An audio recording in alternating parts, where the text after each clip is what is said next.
ভাইরা, কোরআন মাজিদের হাজার হাজার আয়াতের ভেতর থেকে সূরাতুল হিজরের ৯ নম্বর আয়াত, ছোট্ট একটা আয়াতে কারিমা খুতবার মধ্যে তেলাওয়াত করেছে। লম্বা ভূমিকায় না গিয়ে এই আয়াতের প্রেক্ষাপটে সংক্ষিপ্ত পরিসরে বর্তমান অবস্থাকে কেন্দ্র করে কিছু কথা বলতে চায়। আল্লাহ পাক যেন বলার, শোনার, আমল করার তৌফিক দান করেন। আমিন। আল্লাহ তাআলা এই আয়াতে বলেছেন, ইন্না নাহনু নাযালনা যিকরা ওয়া ইন্না লাহু লাহাফিজুন। নিশ্চয়ই কোরআনে কারীম নাযিল করেছে আমি, সংরক্ষণ করার দায়িত্ব আমি নিজ হাতে গ্রহণ করেছি। অতএব পৃথিবীর সমস্ত মানুষ মিলেও যদি চেষ্টা করে এই আলোকে নিভিয়ে দিতে, এই আলো কোনোদিন নিভিয়ে ফেলা সম্ভব নয়।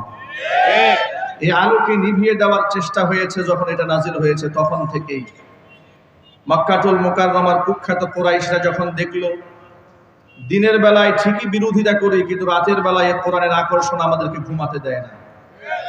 আবু জাহালের মতো কাঠটা কাফিরেরাও রাতের আধারে নবী করিম সাল্লাল্লাহু আলাইহি ওয়াসাল্লামের কণ্ঠে কোরআন শোনার জন্য দেয়ালে পিঠ লাগিয়ে সারা রাত দাঁড়িয়ে থাকত। তারা যখন নিজেরাই দেখলো আমরা তো অপারগ হয়ে যাচ্ছে, এই মিশন থেকে মানুষকে তো পিছপা করা যাচ্ছে না, নিজেরাই সলা পরামর্শ করে দেখলো যে কি করা যায়, এই আন্দোলনকে ঠেকানো যায় কি করে। তখন নিজেদের মধ্যে আওয়াজ উঠলো যে তিনি আসলে সত্য নবী কিনা একটু যাচাই বাছাই করা উচিত। সত্য নবী যদি হয়েই থাকে তাহলে নবুয়তের মিশনকে তো আর দমানো সম্ভব হবে না। এখন এই তিনি যে সত্য না মিথ্যা যাচাই করার জন্য তো জ্ঞানের প্রয়োজন। তারা যখন দেখলো যে নবুয়তের আলো তো নেভানো সম্ভব নয়, কিন্তু সত্য না মিথ্যা একটু যাচাই করার জন্য তারা মক্কাতুল মুকাররমা থেকে দুজন স্বনামধন্য ব্যক্তিকে মদিনাতুল মুনাওয়ারায় পাঠিয়ে দিয়েছে, শুধুমাত্র এই তথ্যটা নেওয়ার জন্য মুহাম্মদ সাল্লাল্লাহু আলাইহি সাল্লাম যে নবী হিসেবে দাবি করে দাওয়াত দিচ্ছেন তিনি আসলে নবী কিনা এই তথ্যটা নিশ্চিত হওয়ার জন্য তারা দুজন ব্যক্তিকে সিলেক্ট করে মক্কার কুরাইশি কুফারেরা, একজন ব্যক্তির নাম হচ্ছে নাজার ইবনে হারিস, আরেকজনের নাম হচ্ছে উকবা ইবনে মুঈত। এই দুজন ব্যক্তি চলে যায় মদিনাতুল মুনাওয়ারা। সেখানকার ইহুদি আলেমদের কাছে গিয়ে মুহাম্মদ সাল্লাল্লাহু আলাইহি সাল্লামের সমস্ত বর্ণনা তাদের সামনে পেশ করে। বর্ণনা পেশ করার সময় যে তথ্য উপাত্তগুলো তারা দিয়েছে আপনারা শুনে অবাক হবেন। তথ্যের মধ্যে দিয়েছে তার নাম হচ্ছে মুহাম্মদ ইবনে আব্দুল্লাহ, মায়ের নাম হচ্ছে আমিনা, কুরাইশ বংশে জন্ম হয়েছে, দেখছে এরকম সুঠাম দেহি। আরো মজার ব্যাপার হচ্ছে এমন একটা তথ্য শেয়ার করেছে যে আপনারা শুনলে অবাক হবেন। তারা বলেছে এই লোকটা হচ্ছে সেই লোক যিনি 40 বছরে একটা মিথ্যা কথা বলেন। ভাবা যায় বাস্তবতার নিরিখে কুফারেরাও আল্লাহর হাবিবের সততাকে অস্বীকার করতে পারে নাই। তারা বলেছে ইনি হচ্ছেন সেই ব্যক্তি যিনি 40 বছর একটা মিথ্যা শব্দ মুখে উচ্চারণ করেন। তাকে আমরা আল আমিন বলে ডেকেছি, তার কাছে আমাদের আমানতের টাকা রেখেছি। তিনি এখন এমন এমন কথা বলছেন, এক আল্লাহর কথা বলছেন, তাওহীদের কথা বলছেন, আসলে তিনি সত্য নবী কিনা। আহলে কিতাবেরা কেন সঠিক জবাব দিতে পারবে তার কারণ হলো পূর্বে নাজিলকৃত যতগুলো কিতাব আল্লাহ পাক মানুষকে দান করেছে সমস্ত কিতাবের মধ্যে আখিরি জামানার পয়গম্বরের আলামতগুলো স্পষ্টভাবে বর্ণনা করে দেওয়া হয়েছে। আল্লাহ পাক বলেন আল্লাযীনা আতাইনাহুমুল কিতাবা ইয়ারিফুনাহু কামা ইয়ারিফুনা আবনাআহুম। আল্লাযীনা আতাইনাহুমুল কিতাব, যাদেরকে আমি কিতাব দান করেছি ইতোপূর্বে যারা আহলে কিতাব, যাদের কাছে তাওরাত এসেছে, জাবুর এসেছে, ইনজিল এসেছে, ওই সমস্ত আহলে কিতাবের লোকেরা আমার নবীকে এমন ভাবে চিনবে যেভাবে তারা নিজেদের সন্তানদেরকে চিনে।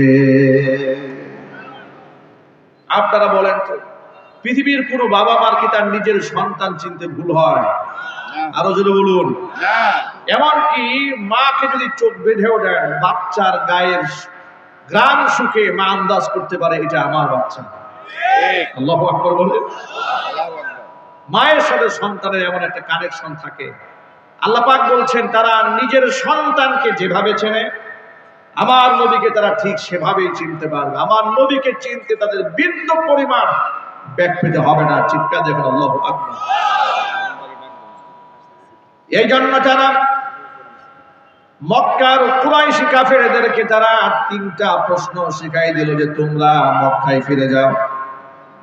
মক্কায় ফিরে গিয়া মুহাম্মদ সাল্লাল্লাহু আলাইহি সাল্লামকে তিনটা প্রশ্ন করবে। তিনটা প্রশ্নের জবাব যদি তিনি সঠিকভাবে দিতে পারেন তাহলে বুঝে নিবে তিনি সত্য নবী।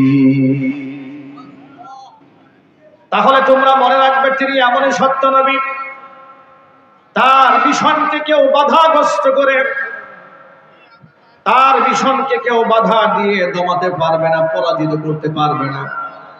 আর যদি তিনটা প্রশ্নের জবাব তিনি দিতে না পারেন তাহলে তোমরা বুঝে নিবা তিনি মিথ্যাবাদী, তিনি বাগাড়ম্বরকারী, তিনি নবী নন।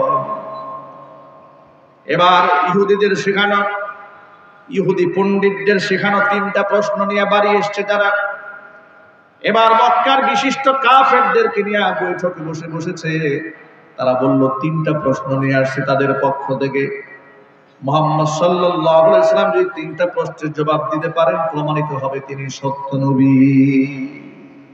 আনুষ্ঠানিকভাবে তারা সকলেই চলে গেছে মুহাম্মদ সাল্লাল্লাহু আলাইহি ওয়াসাল্লামের সামনে গিয়ে বলল, মুহাম্মদ আপনাকে আমরা তিনটা প্রশ্ন করব, ওই তিনটা প্রশ্নের জবাব দিতে পারলে আমরা মেনে নেব আপনি সত্য নবী, আপনার সাথে আমাদের কোনো দ্বন্দ্ব থাকবে না। আল্লাহর নবী বড় খুশি হয়ে গেলেন। তিনি বললেন, কি প্রশ্ন আমাকে করো। আল্লাহর নবী সাল্লাল্লাহু আলাইহি ওয়াসাল্লাম বললেন, তোমাদের কি প্রশ্ন করার আছে আমাকে করো। তারা প্রশ্ন করছে। প্রথম প্রশ্ন হচ্ছে, ও মুহাম্মদ আপনি বলেন রূহ কি জিনিস, এই রূহের সম্পর্কে আপনি বর্ণনা পেশ করুন। এটা হচ্ছে প্রথম প্রশ্ন। ২ নম্বর প্রশ্ন হচ্ছে আপনি আমাদেরকে বাদশাহ যুলকারনাইন তার কাহিনী শোনান, যিনি পৃথিবীর পূর্ব থেকে পশ্চিম পর্যন্ত সফর করেছে, তার ঘটনা শোনান।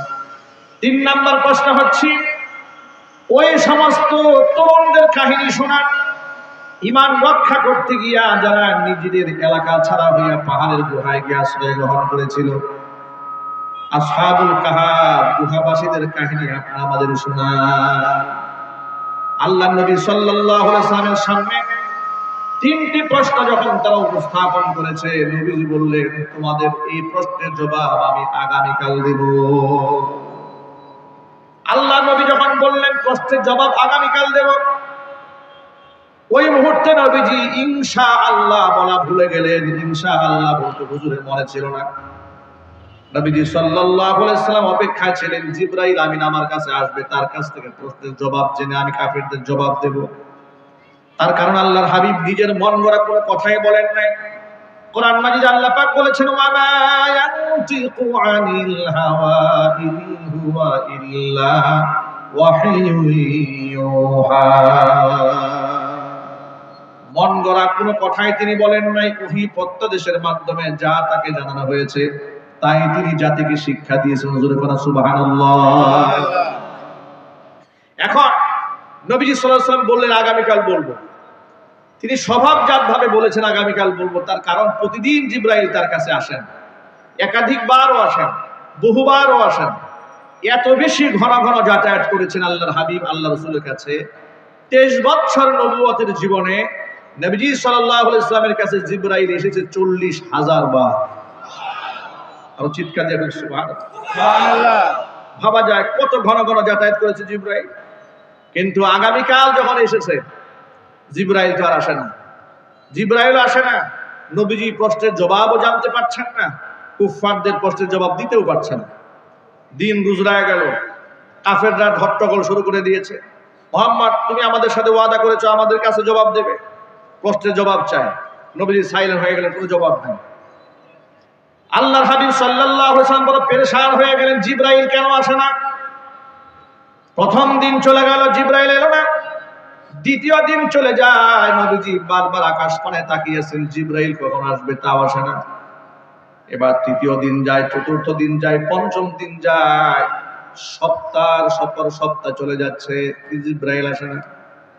আল্লাহ নবী এতটা পেরেশান হয়ে গেলেন, এত বেশি অস্থির হয়ে গেলেন, কুফফাররা বলতে শুরু করে দিল, মুহাম্মদকে যে জিনে ধরেছিল ওই জিন মুহাম্মদকে ছেড়ে পালায়ে গেছে।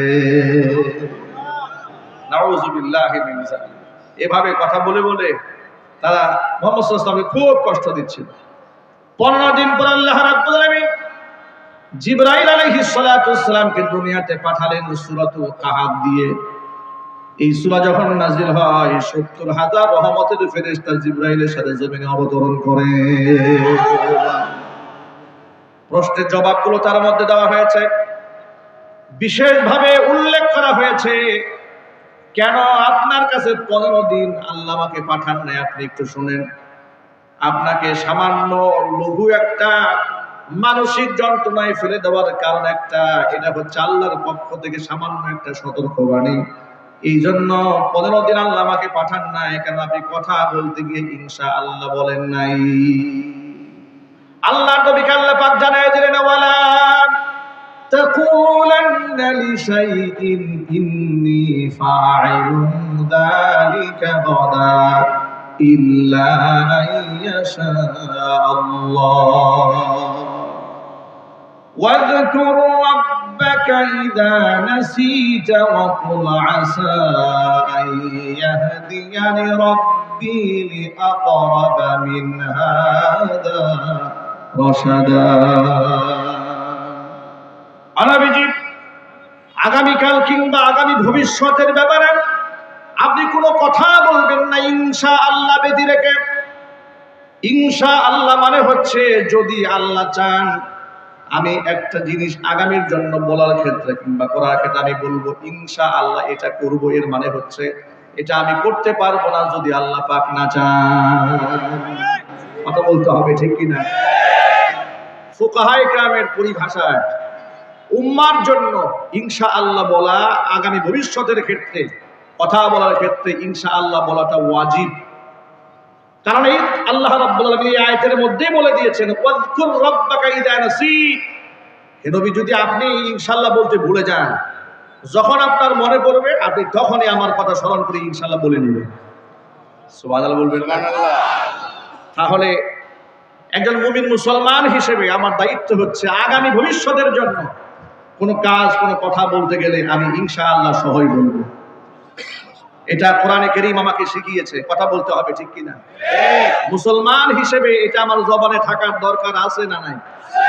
গেল প্রথম অংশ। আরেকটি অপশন হচ্ছে আল্লাহ পাক যদি আমাকে কোনো নিয়ামত দান করেন, ওই নিয়ামতের শুকরিয়া তো আমি অবশ্যই করব। আপনি যদি আমাকে জিজ্ঞেস করেন, ভাই আপনি কেমন আছেন, নিশ্চয় আমি বলবো আলহামদুলিল্লাহ আমি বেশ ভালো আছি। আমি আলহামদুলিল্লাহ কেন বলবো? কারণ আমি তো নিজে নিজে ভালো থাকার কোনো ক্ষমতা আমার নাই। আমাকে ভালো কে রেখেছেন? আল্লাহ। চিৎকার দিয়ে বলুন আল্লাহ। আল্লাহর হাবিব বলেছেন, নি'মাতানি মাগবুনুন ফীহিমা কাসীরুম মিনান নাস, আস-সিহহাতু ওয়াল ফারাগ। দুটা নিয়ামতের ব্যাপারে অধিকাংশ মানুষ গাফিল এবং উদাসীন। একটা নিয়ামতের নাম হচ্ছে সুস্থতার নিয়ামত, আর একটা নিয়ামত হচ্ছে অবসর সময়ের নিয়ামত। অসুস্থ হওয়ার আগে সুস্থতার কদর পাওয়া যায় না। 2015 সালে রোড অ্যাক্সিডেন্টে আমার জিহ্বার মধ্যে সামান্য ক্ষত হয়েছিল, ব্যথা পেয়েছিলাম মারাত্মক। ওই ব্যথাতে যখন আমার কোরআনে কারীমের তাফসীর মাহফিলে বসতাম, প্রত্যেকটা কথা বলার সময় আমার পায়ের তলা থেকে মাথা পর্যন্ত আমি ব্যথা অনুভব করতে পারতাম। আর প্রত্যেকটা সেকেন্ডে অনুভব করতাম এই জিহ্বা যে কত বড় নিয়ামত। লাখো কথা বলে কোনো কষ্ট হয় না, কিন্তু ওই সময় পানি পান করতেও কষ্ট হয়েছে। জিহ্বা যে কত বড় নিয়ামত, আঘাত খাওয়ার আগ পর্যন্ত টের পাওয়া যায় নাই। ঠিক কিনা বলেন? কত বড় নিয়ামত। মুসা কালিমুল্লাহ আল্লাহ সুবহানাহু ওয়া তাআলার সাথে অতি ঘনিষ্ঠতা থাকার কারণে যেহেতু আল্লাহ পাক তাকে সরাসরি কথোপকথনের দৌলত দান করেছিলেন। আল্লাহু আকবার বলেন। আল্লাহু আকবার। তিনি বলেছিলেন যে আল্লাহ আপনি যদি বান্দা হতেন, আমি মুসা যদি রব হতাম, আপনি আমার কাছে কি চাইতেন? আপনি যদি বান্দা হতেন, আমি যদি রব হতাম, আপনি আমার কাছে কি চাইতেন? আল্লাহ রাব্বুল আলামিন বললেন, মুসা আমি তোমার কাছে প্রথম সুস্থতার নিয়ামত চাইতাম। তো এই যে সুস্থতার নিয়ামত আল্লাহ আমাকে দিলেন, এই জন্য আমরা তো আল্লাহর প্রতি কৃতজ্ঞ। ঠিক কিনা বলেন? নিশ্চয় আমাদেরকে যখন জিজ্ঞেস করেন ভাই আপনি কেমন আছেন, আমরা বলি আলহামদুলিল্লাহ বেশ ভালো আছি। এই শুকরিয়া আদায় করা এটা আমাদের জন্য অত্যন্ত জরুরি। কেন শুকরিয়া আদায় করি? কারণ কোরআন থেকে আমি শিক্ষা গ্রহণ করেছি, লা ইন শাকারতুম লাযীদান্নাকুম ওয়ালাইন কাফারতুম ইন্না আযাবি লাশাদীদ। আমার দেওয়া নিয়ামতের যদি শুকরিয়া আদায় করো, নিয়ামতকে আমি আল্লাহ বহু গুণে বাড়িয়ে দেব। আর যদি আমার দেওয়ার নিয়ামত হাতের কাছে পাওয়ার পরে শুকরিয়া আদায় না করে কুফরি করো, তাহলে জেনে রেখো আমার শাস্তি বড় ভয়ঙ্কর কঠিন। এই জন্য আমরা আমাদেরকে যদি জিজ্ঞেস করেন কেমন আছেন, আমরা বলি আলহামদুলিল্লাহ। সমস্ত প্রশংসার মালিককে আল্লাহ, এই শুকরিয়া আমরা আদায় করি, ঠিক কিনা বলেন? কোন সুন্দর কিছু দেখলে আমরা আমাদের জবানে বলি মাশা আল্লাহ। কেন বলি শুনেন, এটা এজন্য বলি নবী করিম সাল্লাল্লাহু আলাইহি সাল্লাম বলেছেন আল আইন হাক্কুন, মানুষের নজর সত্য। অনেক সময় সাহাবায়ে কেরামের সময়ে নবী করিম সাল্লাল্লাহু আলাইহি সাল্লামের জীবদ্দশায় এমন ঘটনা ঘটেছে, অনেক সুঠামদেহী একজন সাহাবী, এমন এক ব্যক্তি বলেছে বাপরে বাপ, এত সুন্দর বডি জীবনে চোখে দেখিনি। এই বলা মাত্র লোকটা অসুস্থ হয়ে গেছে, একেবারে শরীর ভেঙে টেঙে অস্থির হয়ে গেছে। নবী করিম সাল্লাল্লাহু আলাইহি সাল্লাম তাকে ঝাড়ফুঁক করে সুস্থ করেছেন। মানুষের নজর যেহেতু সত্য, আর মানুষের নজর থেকে বাঁচার জন্য নবী করিম সাল্লাল্লাহু আলাইহি ওয়াসাল্লাম শিক্ষা দিয়েছেন যে তুমি ভালো কিছু দেখলে বলবে মাশাআল্লাহ। মাশাআল্লাহ বললে তোমার নজর আর অন্যের উপর পড়বে না, এর দ্বারা মানুষের কোনো ক্ষতি হবে না। সুবহানাল্লাহ বলুন। সুবহানাল্লাহ। আমরা বিস্ময়কর কিছু দেখলে আমরা বলি সুবহানাল্লাহ, বড় কিছু দেখলে বলি আমরা আল্লাহু আকবার। কেউ যদি আমার কোনো উপকার করে, স্বভাবতই হাল জাযাউল ইহসান ইল্লাল ইহসান, এটা স্বভাবটার ব্যাপার। আপনি আমার উপকার করেছেন, অন্তত পক্ষে আপনাকে আমি এতটুকু তো বলবো জাযাকাল্লাহ, আল্লাহ আপনাকে উত্তম বিনিময় দান করুন, ঠিক কিনা বলুন? আমি প্রসঙ্গত এই কথাগুলো কেন বলেছি একটু শুনেন।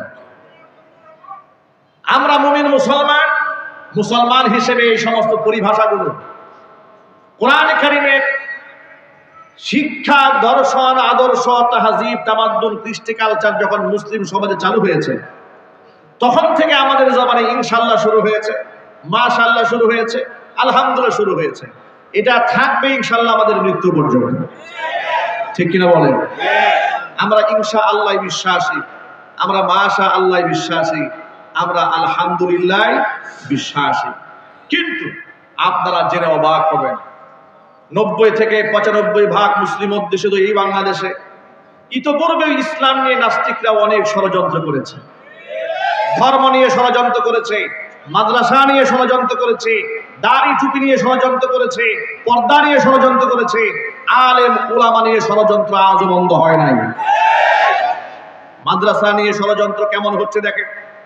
আজকে বাংলাদেশের খুব প্রথম সারির দায়িত্বশীল এক ব্যক্তি বলে ফেলেছেন, যত্রতত্র মাদ্রাসা প্রতিষ্ঠা হওয়ার কারণে স্কুলের ছাত্রদের সংখ্যা কমে যাচ্ছে, সুতরাং যত্রতত্র মাদ্রাসা করতে দেওয়া হবে না, নিবন্ধন ছাড়া মাদ্রাসা রাখা যাবে না। মাদ্রাসা নিবন্ধন করুন, বেশ মোস্ট ওয়েলকাম, ভালো কথা। কিন্তু যত্রতত্র মাদ্রাসা হয়ে রাষ্ট্রের কি ক্ষতি হয়েছে? বরং স্কুল এবং কলেজে, ইউনিভার্সিটিতে যেখানে কোরআনে কারীমের তালিম না থাকার কারণে জনগণ সেখান থেকে মুখ ফিরিয়ে নিচ্ছে। যখন গার্জিয়ানরা দেখতে পাচ্ছে যে গোটা পৃথিবীতে সন্তানেরা শিখতেছে কিভাবে বিজ্ঞানী হওয়া যায়, গবেষক হওয়া যায়, সফটওয়্যার আবিষ্কার করা যায়, পৃথিবীতে কম্পিটিশন চলছে, এই সচেতন নাগরিক গার্জিয়ান যখন দেখছে আমার সন্তানরা একই সিলেবাসে লেখাপড়া করে, তারা ওই একই ক্লাসে পড়ে, তাদের শেখানো হচ্ছে আলু ভর্তা কেমনে বানানো হয়, তারা যখন দেখতে পাচ্ছে আমার মুসলিম সন্তানটাকে নাস্তিক এবং বেহায়া বানাবার জন্য সিলেবাসের মধ্যে দিয়ে দেওয়া হয়েছে বন্ধু এবং বান্ধবীর হাতের স্পর্শ দূষণীয় কিছু নয়, তখন রক্ষণশীল মুসলিম সমাজ থুতু এবং ঘৃণা করে ওই সিলেবাসকে প্রত্যাখ্যান করেছে। যখন এই দেশের মুসলমানরা দেখেছে স্কুলে বাচ্চাদেরকে শরীফ থেকে শরীফা হওয়ার গল্প শিখিয়ে ট্রান্সজেন্ডারের মতো একটা কুফরি মতবাদ আমার সন্তানকে শেখানো হচ্ছে, যখন এই দেশের মুসলিম গার্জিয়ানরা দেখেছে গত বছর বাচ্চাদের হাতে বই তুলে দিয়ে শেখানো হয়েছিল মানুষের পূর্বপুরুষ বানর ছিল, একের পর এক যখন এই দেশের মানুষ দেখতে পাচ্ছে শিক্ষা জাতির মেরুদণ্ড, সেই মেরুদণ্ড ভেঙে ফেলে দিয়ে নাস্তিক এবং বেঈমানদের পরামর্শে সিলেবাস তৈরি করা হচ্ছে, তখন এই দেশের সচেতন মুসলমানেরা স্কুল থেকে মুখ ফিরিয়ে নিয়ে মাদ্রাসার দিকে ঢুকে পড়েছে। নিজেদের ব্যর্থতা স্বীকার না করে আপনারা উল্টা বক্তব্য দিচ্ছেন মাদ্রাসা হওয়ার কারণে কি স্কুলের আকর্ষণ কমে। আমার প্রশ্ন হচ্ছে যে মাদ্রাসার এত সরকারি সুযোগ সুবিধা নাই, এতিম বাচ্চারা খেয়ে না খেয়ে রাত জেগে পড়াশোনা করছে, তার আকর্ষণ তৈরি হয় কেন? আপনি এত সুযোগ সুবিধা দেওয়ার পরে আকর্ষণ কমে কেন? আপনার ব্যর্থতা আপনাকে চিহ্নিত করতে হবে, কথা বলতে হবে।